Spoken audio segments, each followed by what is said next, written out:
Accident হয়। বিগত 3 বছৰমান আগত আমাৰ ৱাৰ্ড কমিশ্যনাৰ আছিল শংকৰ চৰকাৰ, তেখেতে ড্ৰেইনখন বনাইছিল। বনোৱা সময়ত ড্ৰেইনত তাৰমানে ৰদ দিয়া নাছিল, চিমেণ্ট কমকৈ দিছিল। তাৰপিছত ৰাইজে কামখন বন্ধ কৰি দিয়ে। বন্ধ কৰি দিয়াৰ পিছত ৰাইজে ক'লে আপুনি চিমেণ্ট দিয়া নাই আৰু ৰদো দিয়া নাই, আপুনি কামটো এনেকৈ কৰিব নোৱাৰিব। পিছত তেখেতে আকৌ ক'লে ৰাইজক আপোনালোকে মাত মাতিব নালাগে, কাৰোবাক চিমেণ্ট দিম, কাৰোবাক চকী দিম, 10খানমান চেয়াৰ দিম, আপোনালোকে এনেকৈ কিবা বক্তব্য কৰিব নালাগে বুলি ৰাইজক ক'লা। তাৰপিছত দিনখান তেওঁলোকে তাৰ পৰা আকৌ ৰদ দি পেলাই বনাই থৈ গুচি গ'ল। তাৰপিছত আকৌ ৰাইজে চেলেপখন বিচাৰিলে, চেলেপখন দিম বুলি কৈ থাকিলে। তেখেতে দিম বুলি কওঁতে আজি বিগত 17 বছৰ পাৰ হৈ গ'ল। BPF চৰকাৰৰ কাৰ্যকাল নোহোৱা হৈ গ'ল, কিন্তু আজি 1 নম্বৰ ৱাৰ্ডত কোনটো ডিপাৰ্টমেণ্টৰ পৰা কৰিছে? এইটো ডিপাৰ্টমেণ্ট মানে টংলা নগৰ সমিতিৰ মানুহ কৰিছিলে একেলে। তো তাৰপিছত দিম বুলি কওঁতে আজি বিগত 17 বছৰ পাৰ হৈ গ'ল, BPF কাৰ্যকাল শেষ হৈ গ'ল। কিমান ৱাৰ্ড নম্বৰ এইটো? ৱাৰ্ড নম্বৰ 1 হয় এইটো। তো আজিলৈকে চেলেপখন আহি পোৱা নাই। চেলেপখন নিদিয়াৰ বাবে কি হৈছে, ইয়াতে বহু মানুহ আজি মাইকী মানুহ এজনৰ প্ৰতি হাত ভাঙিছে, সৰু বাচ্চা এখন মূৰত 3খন চিলাই লাগিছে, সিদিনা বাচ্চা এটা কৰি পেলাই মূৰত দুখ পাইছে, বুকুত দুখ পাইছে। এনেকৈ তেওঁলোকে শংকৰ চৰকাৰে এই ড্ৰেইনৰ বাবদ বহুত টকা লুণ্ঠন কৰিছে, লুণ্ঠন চলাইছে।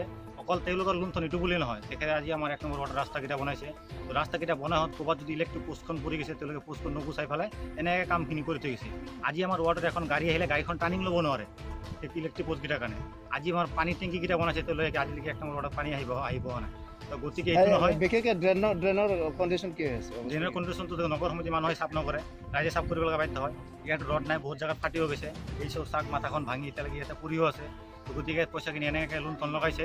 আৰু ইটো বুলি নহয়, আজিৰ দিনত যিহেতু আজিৰ দিনত দেশত COVID-19 কৰোণা ভাইৰাছ যি বেমাৰ, এই মহামাৰী, সেইকাৰণে আজি সমগ্ৰ দেশ আজিৰ দিনত আতংক হৈ আছে। তো ইয়াৰ বাবে আজিৰ দিনত যি আমাৰ হেল্থ মিনিষ্টাৰ হেমন্ত বিশ্ব শৰ্মা, তেখেতে আজি দিন ৰাতি নিশা এক কৰি ৰাইজৰ সৈতে যুঁজি আছে, ৰাইজৰ সৈতে কাম কৰি আছে। তো সেইকাৰণে আমি সংগঠনৰ ফালৰ পৰা হেমন্ত বিশ্ব শৰ্মা হেল্থ মিনিষ্টাৰ তেখেতক আমি মানে অনুৰোধ জনাইছোঁ আৰু ঈশ্বৰৰ ওচৰত তেখেতৰ মানে মংগল কামনা কৰিছোঁ। আজি দেশত তৃতীয়খন লকডাউন ঘোষণা কৰিছে।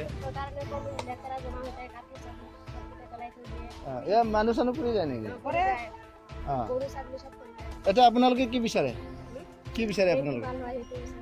ড্ৰেইনটো ভাল হ'ব লাগে। কোনে বনাইছিলে এইটো জানে? তাৰপিছত এতিয়া আধৰুৱা হৈ আছে যে, আপুনি কি ক'ব ইয়াৰ বিষয়ে? এই লেতেৰা পানী পাৰে একদম বৰি গুৰি খুজাই কেনেকুৱা মই চলিম ইয়াতে থাকি পেলাই। মই কিয় মাতি ৰাখছোঁ ইয়াতে? মই এনেকৈ খং উঠি যায়। মই সেইদিনাই এইটো জেগাত মই চাফা কৰোঁতে সন্ধ্যা হৈ গ'ল।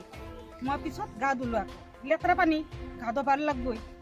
পিছত এই পালে পুৰা এনেকুৱা পানী যাইছে, মৰি গৈছোঁ দে মই, কি কৰিম?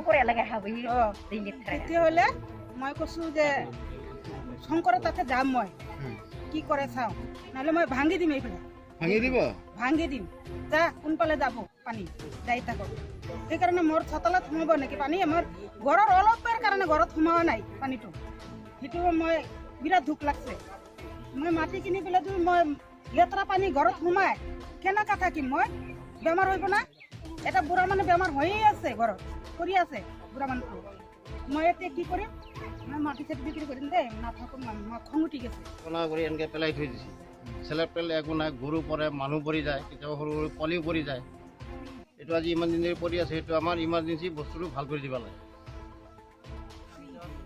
ধুনীয়া লেতেৰা জমা হৈ থাকে, মানুহ ঘৰত পানী সোমাই যায়। আজি ইমান দিন ধৰি পেলাই থৈ আছে।